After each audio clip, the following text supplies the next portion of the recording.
मैं हूं बीडी कौशिक और आप देख रहे हैं मातृभूमि संदेश। हरियाणा के बड़ौदा में जब से उपचुनाव का बिगुल बजा है तो कांग्रेस, बीजेपी, जेजेपी सभी ने तलवारें म्यान से निकाल ली हैं। एक दूसरे पर जमकर वो वार कर रहे हैं, चाहे भ्रष्टाचार का मुद्दा हो, चाहे किसी का मुद्दा हो, चाहे किसानों का मुद्दा हो। इस तरीके से ये लोग एक दूसरे पे वार प्रतिवार कर रहे हैं। बड़ौदा की एक जनसभा में उप मुख्यमंत्री दुष्यंत चौटाला ने जमकर दीपेंद्र हुड्डा और उनके पिता भूपेंद्र हुड्डा की खबर ली। उन्होंने ये कहा कि वो कहते हैं कि मैं यहां नहीं आता, मगर मैं तो यहां आता हूं। वो कहते हैं कि मैं आपका हूं या मैं थारा हूं, बस वो थारा ही कहते हैं, वरना ये देख लो कि उन्होंने अगर विकास किया तो सिर्फ रोहतक और किलोई का विकास किया। रोहतक से भिवानी साइड में निकल जाओ तो वहां जहां पे रोहतक की सीमा खत्म होगी वहीं रोड छोटा हो जाएगा। वहां से सोनीपत की तरफ निकल लो, जहां सोनीपत की तरफ आएंगे और रोहतक की सीमा खत्म होगी वहां पे रोड छोटा हो जाएगा। इसी तरह उन्होंने उनकी जमकर खबर ली। उन्होंने ये कहा कि यहाँ के जो एमएलए पद का उम्मीदवार है कांग्रेस का, वो कहता है कि भाई मैं तो भूपेंद्र हुड्डा और दीपेंद्र हुड्डा को जानता हूं, यानी उनकी जो पहुंच है वो सिर्फ रोहतक तक है। मगर योगेश्वर भाई की पहुंच तो प्रधानमंत्री, राष्ट्रपति और विदेशों तक है। उन्होंने विदेशों में भारत का परचम लहराया है। आइए देखते हैं दुष्यंत चौटाला ने और क्या क्या कहा। कल परसों देख रहा था, किसी ने वीडियो भेजी, बाबू बेटे दोनों लगे हुए ये कहने में कि भाई 10 साल में हमने बड़ौदे को क्या दिया। आज उसका हिसाब नहीं बताते क्या दिया। कलोई से बड़ौदे के अंदर सड़क घुसती है, 2 लेन चौड़ी से 1 लेन की हो जाती है। 10 साल मुख्यमंत्री रहे, कोई कॉलेज दे के गए, कोई यूनिवर्सिटी दे के गए। आज मैं बता सकता हूं 1 साल में मेरे हाथ से कितने बड़ौदा के लिए पैसे आए। अभी भूपेंद्र जी मेरे को गाड़ी में कह रहे थे, कहते आपने सड़कें तो सारी ठीक करवा दी। 42 करोड़ रुपए तो आपकी सड़कों के लिए बड़ौदा हल्के काम ने दिया। 65 करोड़ रुपया गांव के विकास के लिए हमने भिजवाया। 2 कॉलेज, 1 यूनिवर्सिटी, खेलों के स्टेडियम हमारी 1 साल की सरकार में आप लोगों के पास। उनसे पूछने का काम करो कि 10 साल का हिसाब तो बता के जाओ बड़ौदे को, जिनको अपना का 3 बार बड़ौदे ने विधायक चुन कर दिया, उसके बाद भी उस 10 साल के राज में बड़ौदे को क्या देने का काम। बुजुर्गों, युवा साथियों, मैं तो आपको एक चीज बता सकता हूं, उन्हें 10 साल में अगर कुछ दिया हरियाणा की जनता को तो 73,000 एकड़ जमीन किसान की लूट खा के अपने दामादों के हाथ में बेचने का काम अगर उनने किया, तो गली गली में प्रॉपर्टी के लाइसेंस बेचने का काम किया। बुजुर्गों, युवा साथियों, 10 साल के कांग्रेस के राज में वोट तो मांगे मारे थारे के और विकास कहां कराया? बाबू ने कलोई में और छोरे ने रोहतक लोकसभा में। रोहतक से भिवानी घुस जाओगे सड़क छोटी हो जाएगी, सोनीपत घुस जाओगे सड़क छोटी हो जाएगी, हिसार घुस जाओगे सड़क छोटी हो जाएगी।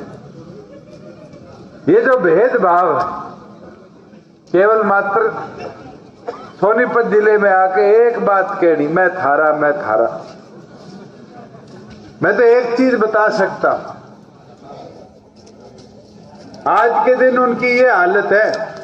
अभी एक पत्रकार मेरे से पूछ रहा था, कहता युवा सांसद कह रहा था कि इनने आने में देरी कर दी। पहली चीज तो 45 और 50 साल के युवा कांग्रेस में देखे, तो राहुल गांधी 53 का भी आज युवा बने घूम रहा है।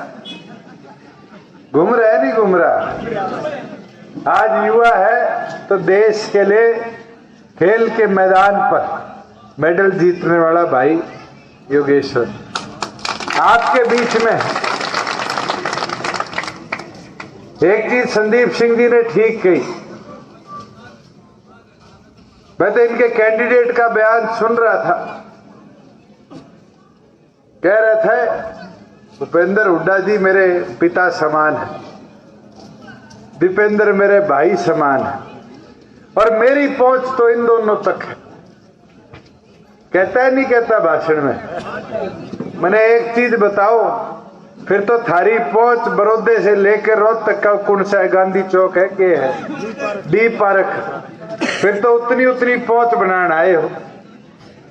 आज योगेश्वर की पहुंच केवल मात्र चंडीगढ़ तक नहीं है, कई बार तो राष्ट्रपति ने सम्मानित किया, प्रधानमंत्री ने सम्मानित किया। अगर आपकी लड़ाई इसको किसी मौके पे लड़नी भी पड़गी तो आज दिल्ली जाकर लड़के आने का दम भी योगेश्वर रखता है। और भाई एक चीज जरूर बोल दूंगा, भूपेंद्र हुड्डा जी कह रहे हैं स्टीयरिंग मेरे हाथ में है, कह रहे हैं नहीं कह रहे? वो स्टीयरिंग छोड़ा है, सोनिया ने गाड़ी तो रणदीप के हाथ में दे दी। आज बिहार में नहीं ड्राइवर बना के भेज दिया। आज ये हालत है कैंडिडेट बेचारे। हमारे तो पुराने साथी है डॉक्टर साहब कपूर जी, क्या कर दिया? मेरा कैंडिडेट कपूर होगा, उसको पार्टी से भी ले गए और वहां रात में शैलजा जी ने क्या कर दिया? कैंडिडेट ऐसा ला दिया नाम भी टोना पड़ता है। बालू तो छोटा नाम है, सागड़िया नाम बताओ। मैं तो एक चीज जरूर बोल सकता कि आज आप लोगों को अपने क्षेत्र के लिए, अपने विकास के लिए सोचना है और उसके लिए आप सबके बीच में एक होनहार, आप लोगों के बीच में मेहनत करने वाला, दिन रात आपकी सेवा करने वाला योगी हमारी ओर से संयुक्त तौर पर बीजेपी जेजेपी का उम्मीदवार है।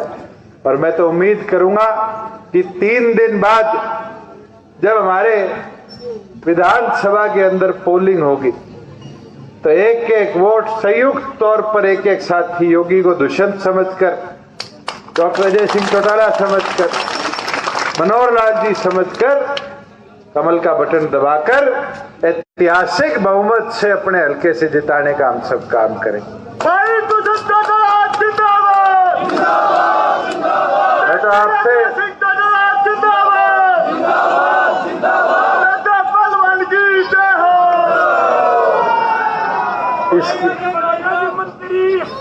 इसने महिपाल है, इसकी भी जय बोल दो। हमारा क्रांतिकारी कार्यकर्ता है। मैं भी बैठा बैठा कह रहा था, मैं कहा सबने माइक चाहिए, एक महिपाल ही है जिसने माइक की जरूरत है।